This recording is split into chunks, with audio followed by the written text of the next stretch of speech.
दुनिया अब बदल रही है और शायद एक नया युद्ध इतिहास की किताबों में दर्ज होने वाला है। अमेरिका ने आखिरकार मोर्चा संभाल लिया है। ईरान के गुप्त परमाणु ठिकानों पर बरसी मौत की बारिश। B-2 बम्बर, बंकर बस्टर बम और टॉमहॉक मिसाइलों के साथ क्या एक सीमित स्ट्राइक थी या एक बड़े युद्ध का पहला अध्याय? आइए जानते हैं वो पूरी कहानी जिसने पूरी मिडिल ईस्ट को हिलाकर रख दिया।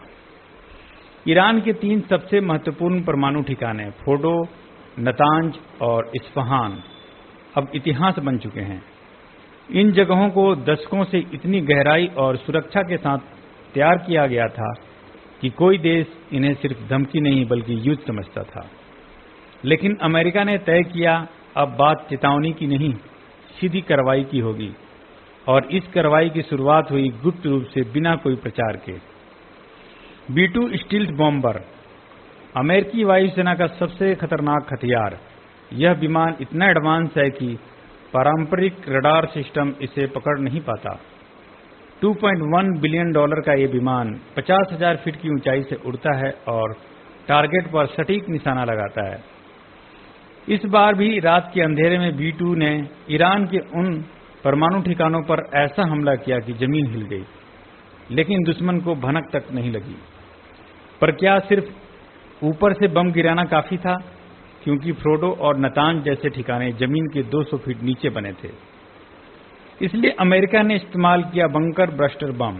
13,600 किलो वजनी ये बम 20 फीट लंबा होता है और जमीन फाड़कर सीधे बंकर के भीतर घुसता है। अमेरिका ने इस हमले में 12 बंकर बस्टर बम गिराए और इनके साथ ईरान के बरसों की मेहनत राख हो गई। हमले का अगला चरण शुरू हुआ समंदर की गहराइयों से। अमेरिकी युद्धपोतों और पनडुब्बियों से दागी गई 30 टॉमहॉक क्रूज मिसाइलें। इनकी खास बात यह है कि ये उड़ते हुए लक्ष्य बदल सकती हैं और GPS और सैटेलाइट से जुड़ी होने के कारण हर पर लाइव इंटेलिजेंस लेती हैं। किसी भी उड़ते खतरे को ये मिसाइलें तुरंत खत्म कर सकती हैं। इस हमले में ईरान के डिफेंस को पूरी तरह पंगु कर दिया।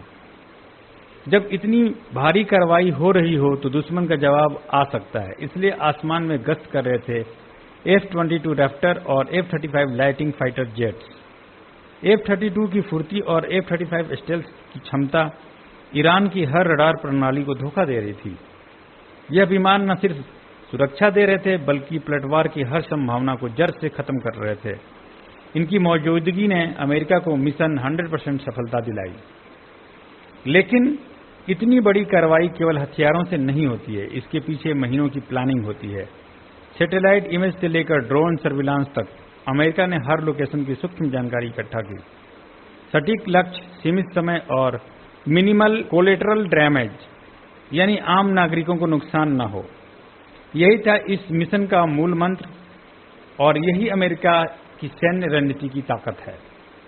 अब सवाल यह है, क्या ईरान चुप बैठेगा या यह जवाब देगा? ईरान के नेताओं ने धमकी दी है कि हम इस हमले को नहीं भूलेंगे। वहीं रूस और चीन ने अमेरिका के एक्शन की आलोचना की है।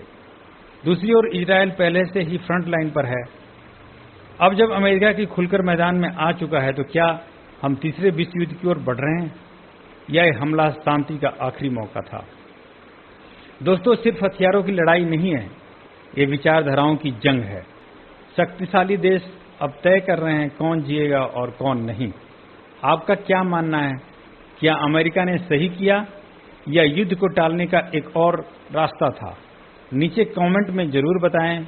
वीडियो अच्छा लगे तो लाइक करें, चैनल को सब्सक्राइब करें और देश दुनिया की सच्ची खबरें पाते रहें। जय हिंद, जय भारत।